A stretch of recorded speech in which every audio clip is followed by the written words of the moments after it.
ጤና ይስጥልኝ። ይህ በሞርስ ኮሙኒኬሽን ተዘጋጅቶ ወደ እናንተ የሚደርሰው የዜና መርሃ ግብር ሲሆን የማክሰኞ ህዳር 16 ቀን 2018 ዓ.ም የሞርስ ዜና እነሆ ጀመረ።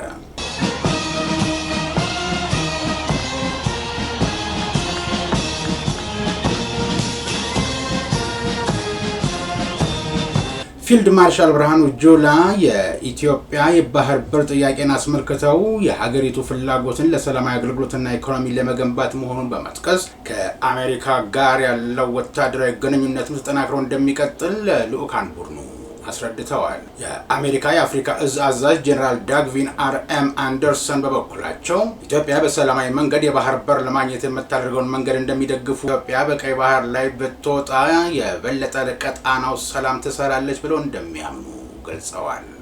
በወርቅ የኮንትሮባንድ ንግድ ተሰማርተዋል ተብለው ስማቸው የሚነሳው ጄኔራል ምግበይ ሀራ መሬት ያሉት ከህወሓት የተለዩ ታጣቂዎችን ይቀላቀላሉ ወይም ተንቤን በረሃ የራሳቸውን ታጣቂዎች ይዘው በመግባት የህወሓትንና የሻዕቢያን ጽምዶ የተሰኘ ያልተቀደሰ ጋብቻ ያደፈረሱና ችግር ይፈጥሩ ይሆን ወይ በሚል ስጋት የእነ ሞንጆሪኖ ቡድን በጭንቀት ላይ መሆኑ ተሰምቷል። ህወሓት አርሚ 31 እና አርሚ 13ን በሚያዙት ወዲ እምባይታ የትዕዛዝ አርሚ 31 ብቻ ተነጥሎ በአፋር ክልል ከፍተኛ የሆነ ምሽግ እንዲቆፍር ማዘዛቸውና ቁፋሮው በማሽን የሚከናወን በመሆኑ በአርሚው ውስጥ ካሉት መጠነኛ የማሽን እውቀት ካላቸው ታጣቂዎች በተጨማሪ የዳበረ እውቀት ያላቸው የማሽን ባለሙያዎች በአጋዥነት እንዲቀላቀሉ ይደረግ በተባለው መሰረት ተቀላቅለው ቁፋሮ የተጀመረ መሆኑን በተለይ ለሞርስ የደረሰው ሚስጥራዊ መረጃ አመልክቷል።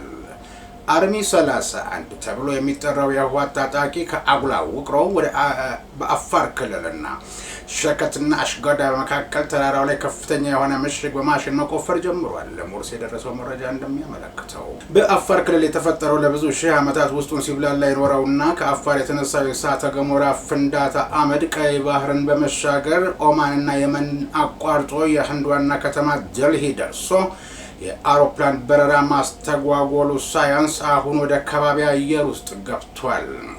በህንድ ውስጥ በአመዱ ምክንያት በርካታ ዓለም አቀፍ የሀገር ውስጥ በረራዎች ሲሰረዙ፣ በርካታ በረራዎች ደግሞ ከመነሻ ሰዓታቸው ዘግይተዋል።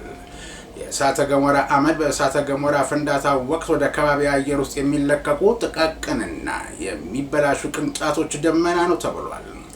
አሁን የአውሮፕላን ሞተሮችን ሊጎዳ የአየር ማረፊያዎችን ሊበክልና እይታን ሊቀንስ ይችላል የሚል ስጋት ከእሳተ ገሞራው ቀጥሎ ደምቆ የሚታይ እሳት ሆኖ ደግሞ የሚያቃጥል ጉዳይ ሆኗል።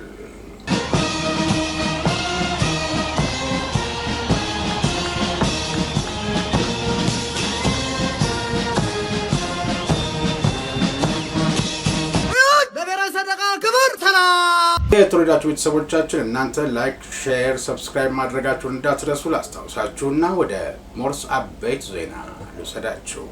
ህጻናት እንደተወለዱ በ24 ሰዓት ውስጥ የሚሰጥ ነው የተባለው ክትባት በተለይ ከእናቶች ወደ ልጅ የመተላለፍ መጠኑ ከፍተኛ የሆነውን የጉበት በሽታ ለመከላከል አስፈላጊነቱ የጎላ መሆኑን በጤና ሚኒስቴር ሚኒስትር ዴኤታ ዶክተር ደረጀ ዱጉማ ተናገሩ። አዲስ አበባ የተጀመረው ይህንን የመከላከያ ክትባት ተደራሽ በማድረግ እንደሚሰራና ህጻናቱ ይህን ክትባት እንዲወስዱ በጤና ተቋማት የሚወልዱ እናቶችን ማበረታታት እንደሚገባ የጤና ሚኒስቴር አስታውቋል። የጤና ሚኒስቴር በዛሬው ዕለት ይህን መርሃ ግብር በአበበች ጎበና የእናቶችና ህጻናት ሆስፒታል አስጀምሯል። ህጻናት እንደተወለዱ የሚሰጠው የሀገር አቀፍ የጉበት በሽታ መከላከያ ክትባት ጤናማ ማህበረሰብን ለመፍጠር ወሳኝ ሚና እንዳለው ተነግሯል። በተጨማሪም እንደ ሀገር የበሽታው ተጋላጭነትን ለመቀነስ የተለያዩ ስራዎች እየተሰሩ መሆኑን አንስተው በተለይ በሀገር አቀፍ ደረጃ ክትባቱን ተደራሽ የማድረግ ስራዎች ሚኒስቴር መስሪያ ቤቱ እየሰራ እንደሚገኝ አስታውቀዋል።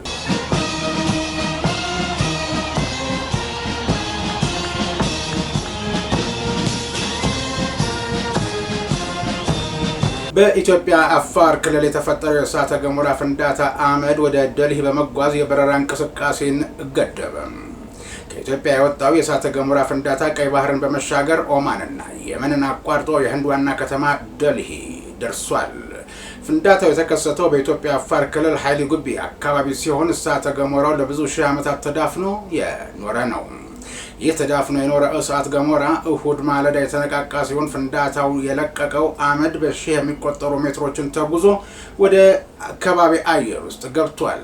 በህንድ ውስጥ በአመዱ ምክንያት በርካታ ዓለም አቀፍና የሀገር ውስጥ በረራዎች የተሰረዙ ሲሆን በርካታ በረራዎችም ከመነሻ ሰዓታቸው ዘግይተዋል፣ አቅጣጫም ቀይረዋል። የሀገሪቱ የአቪዬሽን ተቆጣጣሪ አየር መንገዶቹ በአመዱ ከተጎዱ አካባቢዎች እንዲርቁ በጥብቅ አሳስበዋል። ባለሙያዎቹ እንደተናገሩት ከሆነ እስካሁን የአመድ ብክለት ደረጃው ግልጽ አይደለም። ነገር ግን ማክሰኞ ዕለት እንደተገለጸው ቀድሞውኑ በጣም ደካማ የሆነውን የዴሊ አየር ተጽዕኖ ሊያሳድርበት አይችልም። የእሳተ ገሞራ አመድ በእሳተ ገሞራ ፍንዳታ ወቅት ወደ ከባቢ አየር ውስጥ የሚለቀቁ ጥቃቅንና የሚበላሹ ቅንጣቶች ደመና ነው። የአውሮፕላን ሞተሮችን ሲጎዳ፣ የአየር ማረፊያዎችን ሲበክልና እይታን ሲቀንስ ሊስተዋል ይችላል። ይህም ለበረራ ስራዎች አደገኛ ያደርገዋል። የህንድ የሜትሮሎጂ ዲፓርትመንት ዋና ዳይሬክተር ሚርትዩንጃይ ሞሃፓትራም በአመዱ የተጎዳው አካባቢ ከፍታ በ8.5 ኪሎ ሜትር ወይም 5.2 ማይል እና ከባህር ጠለል በላይ በ15 ኪሎ ሜትር መካከል ነው ሲሉ ለቢቢሲ ተናግረዋል። በተጨማሪም ሚስተር ሞሃፓትራ አመድ ለጊዜው የሳተላይት ተግባራትንና የበረራ ስራዎችን ያስተጓጉላል፣ ነገር ግን የአየር ሁኔታን ወደ አየር ጥራትን ሊነካ አይችልም። ትላንትና ማምሻውን ደግሞ ወደ ሰሜን ህንድ ደርሶ ነበር ያሉት ወደ ቻይና የሚያመራ ይመስላል ብለዋል። እንደ ስካይ ሜትር የአየር ሁኔታ ገለጻ የግል ኤጀንሲ እንዳለው አመዱ ለመበተን ምን ያህል ጊዜ እንደሚፈጅ ለመተንበይ አስቸጋሪ ቢሆንም አይኤምዲ ግን የዴሊ ሰማይ እስከ ማክሰኞ ምሽት ድረስ መጥራት እንዳለበት ተንብየዋል። የእሳተ ገሞራው አመድ ደመና የመከሰት እድሉ ዝቅተኛ ነው። ነገር ግን በታሪክ በ2010 የአይስላንድ አይጃፍጃፍሎክጁኩል እሳተ ገሞራ ሲፈነዳ ዓለም አቀፍ ጉዞ ትርምስን አስከትሎ ነበር። ዩናይትድ ኪንግደም እና አውሮፓ የአየር ክልል ተዘግቷል። ይህም ከሁለተኛው የዓለም ጦርነት ወዲህ አስከፊው የአየር መስተጓጎል ምክንያት ነበር ሲል የዘገበው ቢቢሲ ነው።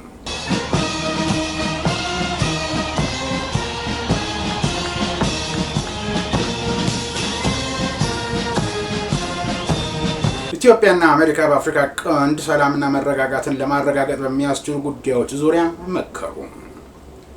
የአሜሪካ የአፍሪካ እዝ አዛዥ በሆኑት ጀነራል ዳግዊን አርኤም አንደርሰን የተመራ ልዑክ ከኢፌዴሪ ጦር ኃይሎች ጠቅላይ ኤታማዦር ሹም ፊልድ ማርሻል ብርሃኑ ጁላ ጋር ተወያይቷል። በውይይቱ ላይ በአፍሪካ ቀንድ ሰላምና መረጋጋትን ለመፍጠር የቀጣናው ሀገራት በትብብር መስራት እንዳለባቸው ተመላክቷል። ሁለቱ ሀገራት በወታደራዊና በተለያዩ መስኮች ለበርካታ ዓመታት በትብብር ሲሰሩ መቆየታቸውን ያነሱት ፊልድ ማርሻል ብርሃኑ ጁላ ኢትዮጵያ ጸረ ሽብርተኝነትን በመዋጋት ረገድ ከፍተኛ ሚና እየተጫወተች እንደምትገኝ ገልጸዋል። አክለው ኢትዮጵያ አልሻባብን ለማዳከምና የሽብር ሴራውን ለማክሸፍ የምትወስደውን የኃይል እርምጃ አጠናክራ እንደምትቀጥል አረጋግጠዋል።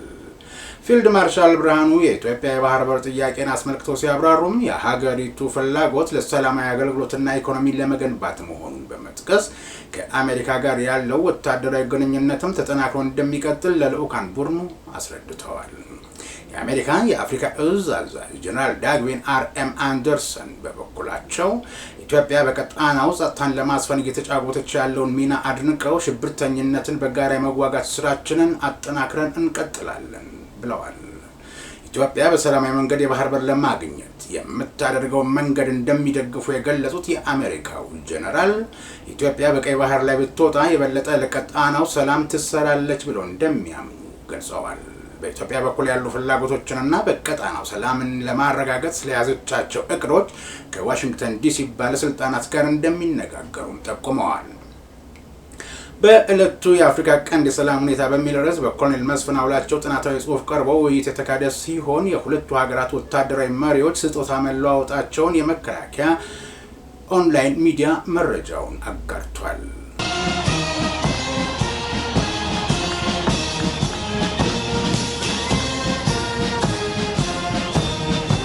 የሰሙት የተወዳጁና የተመራጩን የሞርስ ኮሚኒኬሽን ድምጽ ነው። ከጥቅምት 1900 የተነሳውን የጦር ኃይል ታሪካችንን ይዘን በዱላ ቅብብል ዛሬ ላይ ደርሰናል። ይህ ሞርስ ኮሚኒኬሽን ነው። የኢትዮጵያን ሉዓላዊ ግዛት እየጠበቀና እያስከበረ ዛሬ ላይ ያደረሰውን፣ ትናንት ደሙን ያፈሰሰ አጥንቱን የከሰከሰውን እያመሰገንን ታሪኩን እየተረክን የፈጸመውን ጀብድ እየዘከርን ለዛሬው የጦር ኃይል ብርታት እንዲሆነው እያደረግን ለነገው ተተኪ ጀግንነትን እንዲወርስ ተግተን እንሰራለን። ጀግናን ማመስገን ጀግናን መፍጠር ነው። ኢትዮጵያንና ጀግኖቿን ያለ ሰብስክራይብ፣ ሼር፣ ላይክ ያድርግ። ይህ ሞርስ ኮሚኒኬሽን ነው። የኢትዮጵያን አምላክና የኢትዮጵያን ሕዝብ ይዞ የሚወድቅ የለም። ይህ ሞርስ ኮሚኒኬሽን ነው።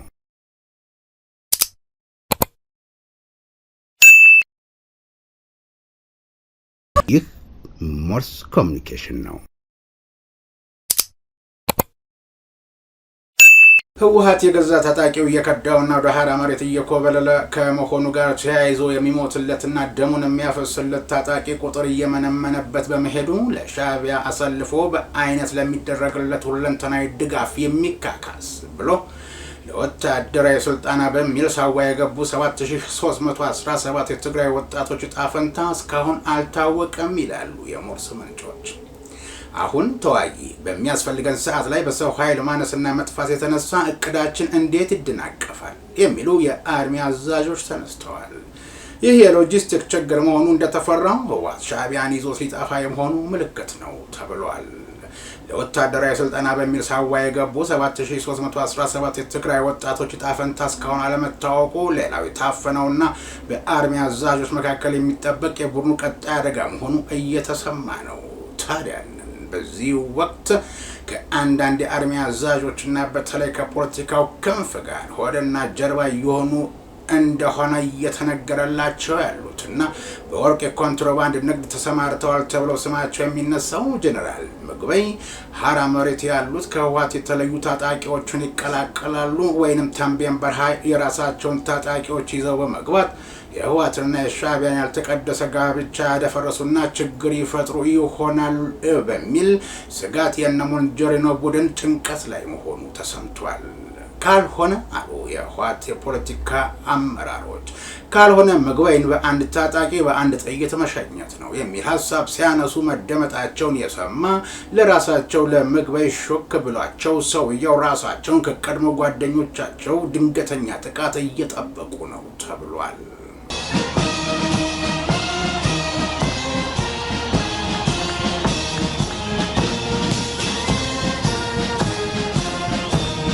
የቀድሞ የሰላም ሚኒስትር ዴኤታ ታዬ ደንደአ አቃቤ ሕግ አዲስ 3 አይነት ክሶችን እንዳቀረበባቸው ጠበቃቸው አበራ ንጉስ ተናገሩ። አቶ ታዬ በዛሬው ዕለት የቅጣት አስተያየት ለማቅረብ በፌደራል ከፍተኛ ፍርድ ቤት ልደታ ምድብ ችሎት የጸረ ሽብር ችሎት ቀርበው ቀድሞ በተሰጣቸው ተለዋጭ ትዕዛዝ መሰረት ጥፋተኛ በተባሉበት የጸና ፈቃድ ሳይኖር የጦር መሳሪያ ይዞ መገኘት ወንጀል የቅጣት ላይ አስተያየታቸውን ያቀረቡ መሆኑን አብራርተዋል ጠበቃቸው። በዚህም አቃቤ ሕግ አቶ ታዬ ደንደአን የቅጣት አስተያየት የተቀበለ ሲሆን ችሎቱም የግራ ቀኙን የቅጣት አስተያየት መርምሮ ቅጣት ለመወሰን ለህዳር 23 ቀን 2018 ዓ.ም ተለዋጭ ቀጠሮ ሰጥቷል። በዛሬው የችሎት ውሎ አቃቤ ሕግ አዲስ የወንጀል ክስ የከፈተ ሲሆን ይህን አዲስ የወንጀል ፋይል አቶ ታዬ ደንደአ በጽሁፍ የደረሳቸው መሆኑና በተጨማሪም ችሎቱ በንባብ አሰምቷቸዋል ሲሉ ጠበቃው ተናግረዋል።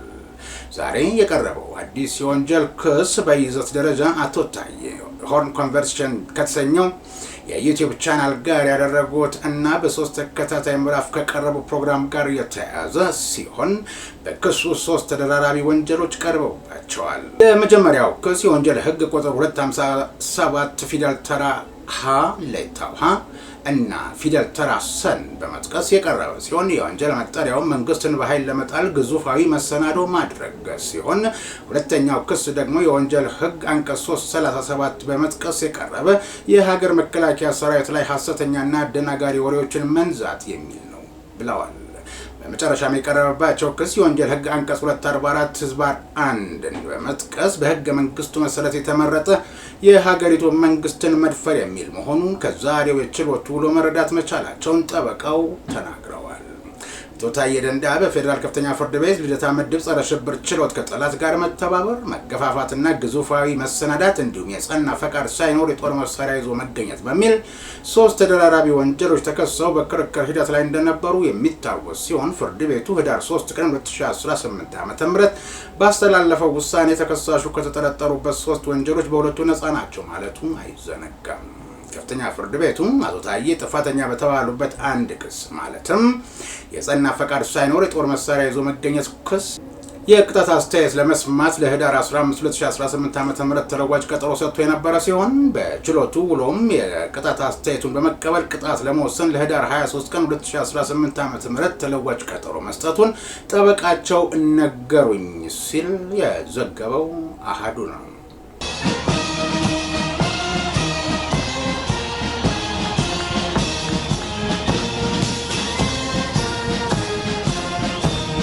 የህወሓት አርሚ 31 እና አርሚ 13 በሚያዙት በወዲያም በተያያዘ አርሚ 31 ብቻ ተነጥሎ በአፋር ክልል ከፍተኛ የሆነ ምሽግ እንዲቆፈር ማዘዛቸውና ቁፋሮው በማሽን የሚከናወን በመሆኑ በአርሚ ውስጥ ካሉት መጠነኛ የማሽን እውቀት ካላቸው ታጣቂዎች በተጨማሪ የዳበረ እውቀት ያላቸው የማሽን ባለሙያዎች በአጋዥነት እንዲቀላቀሉ ይደረግ በተባለው መሰረት ተቀላቅለው ቁፋሮው የተጀመረ መሆኑን በተለይ ለሞርስ ከደረሰው ሚስጥራዊ መረጃ መረዳት ተችሏል። አርሚ 31 ተብሎ የሚጠራው የህወሓት ታጣቂ ከአጉላ ወቅሮ ወደ አፋር ክልልና ሸከትና ሽጓዳ መካከል ተራራው ላይ ከፍተኛ የሆነ ምሽግ በማሽን መቆፈር መጀመሩ ነው የተረጋገጠው። አንድ አካባቢው ጠፍቶ የመጣና መቀሌ ለሚገኙት የሞርስ ምንጮች እንዳስረዳው በታጣቂዎቹ ጉልበትና የእጅ መሳሪያ ለቀናት ሲካሄድ የነበረው ምሽግ አድካሚ መሆኑና እንደተፈለገው የተፋጠነ ሆኖ ውጊያውን ለማካሄድ ቀናት የወሰደ በመሆኑ በፍጥነት በማሽን እንዲቆፈር ተወስኖ ተራራው መካከል ልዩ የሆነ ምሽግ እየተቆፈረ መሆኑን ነው ያስረዳው። ምሽግ ቁፋሮ አሁን ዘመናዊ መሳሪያ በመምጣቱ ቁፋሮ በአጭር ጊዜ እንደሚጠናቀቅና በቀላሉ ጠላትን ለመምታት ቦታ የሚመች በመሆኑ ጦርነቱንም በድል ማጠናቀቅ ይቻላል የሚል መረጃ በአርሚ አዛዦች መልእክት ለታጣቂው እንዲደርስ መደረጉን የዓይን እማኙ ገልጿል። በዋናነት የምሽግ ትልቅ ጥቅሙ ታጣቂው ቡድን ጠላት ብሎ የፈረጀው ኃይል በአካባቢው የሚንቀሳቀሰው በሸከትና ሽጎዳ መካከል በሚገኘው ተራራ መሃሉን በመሆኑ በቀላሉ ለማጥቃት ያመቻል ተብለናል ያለው የዓይን እማኝ ለሞርስ ምንጮች ሲያስረዳ በአርሚ ደረጃ እስከዛሬ የምንተዋወቅ ብቻ ሳይሆን ከትግራይ እያልሆኑ ከሻዕቢያ እንዲመጡ የተደረጉ የማናውቃቸው ወታደሮች አብረውናሉ። ይህንንም ወዲም በይተይና የበላይ አመራሮች ያውቃሉ በማለት ወታደራዊ ዩኒፎርማቸውም የሻዕቢያ ስለመሆኑ ጨምሮ አስረድቷል።